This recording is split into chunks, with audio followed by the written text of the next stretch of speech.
Here's the truth about skinny wrists. The actual wrist joint, the bones, the tendons, won't grow after puberty, that's just biology. But the forearm muscles sitting right above it? Completely different story.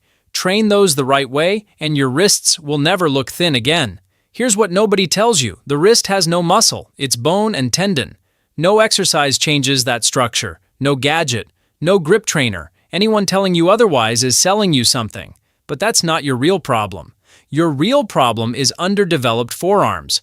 Those muscles run from your wrist all the way up to your elbow. They grow fast, they recover fast, and when they develop, they create a thickness that makes the entire wrist area look completely different. You could have great biceps, a solid chest, but thin forearms make everything look unfinished.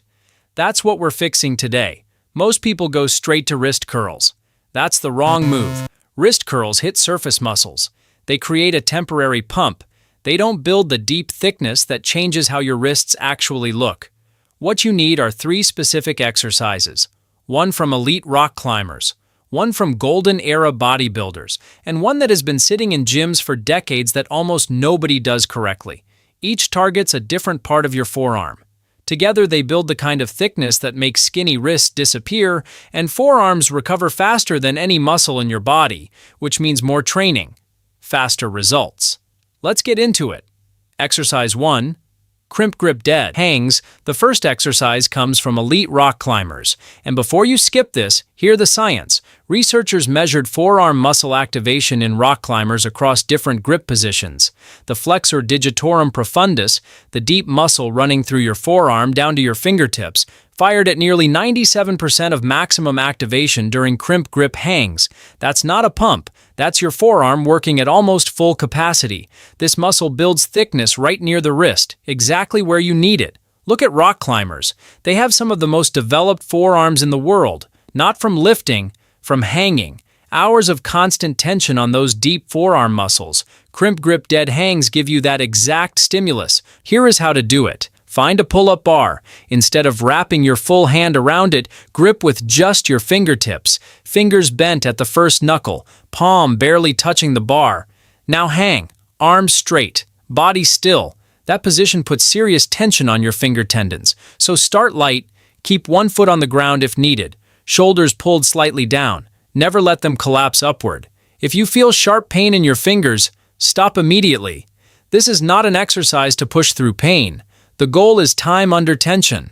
Start with 10 to 20 second holds, 3 to 4 sets. Rest 3 minutes between each set. Only add weight once you can hang clean for 30 seconds at body weight without any finger discomfort. Simple, brutal, effective. Exercise 2. Behind the back finger curls golden era. Bodybuilders didn't have research papers. They had mirrors and results. One exercise they used built forearms modern lifters still can't explain. Most people walk past it in the gym. Think it looks pointless. Go back to regular wrist curls. That's their loss. Because behind the back finger curls do something regular wrist curls physically cannot. When the barbell sits behind your body, gravity takes over. The bar cannot stay in your palms. The angle won't allow it. It rolls down into your fingertips on every single rep. Your fingers have to curl the weight back up before your wrists can even move. That sequence recruits the deep forearm muscles that build real thickness near the wrist. The muscles regular curls completely miss. Here is how to do it. Set a barbell in a rack at hip height, stand with your back to it, reach behind you and grab it shoulder width apart, palms facing away from your body. Stand up straight, arms hanging behind you.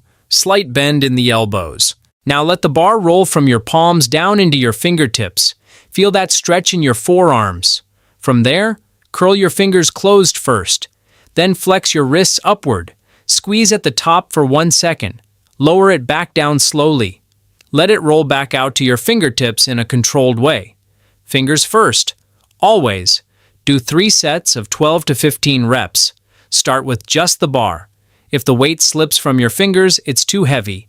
Drop it. Rest 60 to 90 seconds between sets. Old school knowledge, timeless results. Exercise 3. Reverse curls. There is one exercise that has been in gyms for decades. Everyone has seen it. Most people still skip it. And that's a mistake. Here is why this exercise works so well for wrist thickness.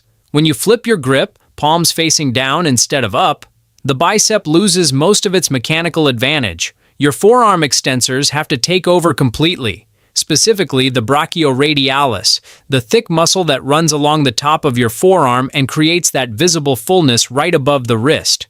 Most forearm exercises target the underside. Reverse curls hit the top. And that's exactly the area that makes wrists look thick from every angle. Here's how to do it. Grab a barbell or pair of dumbbells with an overhand grip, palms facing the floor, hands shoulder width apart. Stand tall, elbows tucked close to your sides. Now curl the weight up exactly like a normal bicep curl. The difference is your palms stay facing down the entire movement. Don't rotate your wrists. Keep them locked and neutral throughout. Bring the weight up until your forearms are parallel to the floor. Squeeze for 1 second at the top, then lower it back down slowly. Full control on the way down. That's 1 rep. Do 3 sets of 12 to 15 reps. Use a weight you can control perfectly. If your wrists are bending or rotating, the weight is too heavy. Drop it. Rest 60 to 90 seconds between sets. Simple, proven, effective. Now you have all 3 exercises. Here's how to put them together. Forearms recover faster than any other muscle group. That's why you can train them more frequently than anything else. Start with 2 to 3 times per week. That's enough for most people to see real results. If your recovery is good, you can push to 4 or even 5 times per week. Stack this at the end of your regular workout, after back, biceps, or chest. Or do it as a standalone session on off days. Both work. 1 rule. Never do this before exercises that need strong grip. No deadlifts, no pull-ups, no rows. Fatigued forearms will destroy your performance. Always save forearm work for last. Here is how each session looks. Crimp grip dead hangs, 3 to 4 sets, 10 to 20 second holds, 3 minutes rest between sets. Behind the back finger curls, 3 sets, 12 to 15 reps, 60 to 90 seconds rest between sets. Reverse curls, 3 sets, 12 to 15 reps each, 60 to 90 seconds rest between sets. Total time? 25 minutes maximum. One more thing, don't go to failure every session. Train at 7 or 8 out of 10 effort. Hard enough to grow. Easy enough to come back tomorrow. Destroy your forearms every session and you won't be able to train them again for days. That defeats the purpose.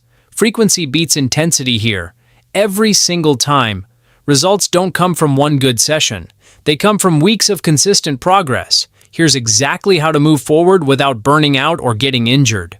Weeks 1 and 2. Learn the movements. Use lightweight. Focus on feeling the right muscles working. For the dead hangs, keep 1 foot on the ground. Form before anything else. Weeks 3 and 4. Start adding small amounts of weight. 2.5 to 5 pounds. The goal isn't heavy. The goal is feeling the muscles work harder than last week. Weeks 5 to 8. Keep adding weight slowly, but only when your form stays perfect. The moment technique breaks down, stay at the same weight. Chase quality, not numbers. Week 9 and beyond, this is where you see it. Visible thickness developing near the wrist. That taper starting to show. Keep progressing slowly. Trust the process. Now here's what most people get wrong. Adding weight every single session breaks tendons down faster than they recover. Forearms are resilient, but they have limits. Respect them. Progress slowly. Train frequently. Stay consistent. That combination beats everything else. That's everything you need. 3 exercises, 1 workout, a clear plan to follow, no expensive equipment, just the right knowledge applied consistently. Most people will watch this and do nothing. They'll go back to squeezing stress balls wondering why nothing changes. Don't be that person. Start this week. Twice a week is enough to begin. Small, consistent steps will always beat perfect plans done once. Your forearms will respond, your wrists will look thicker, your arms will finally look complete. Now you have no excuses. If this helped you, drop a comment below. Tell me where you're starting from and where you want to be. I read every single one. And if you want more science-backed training that actually works, you know where to find me. Let's get to work.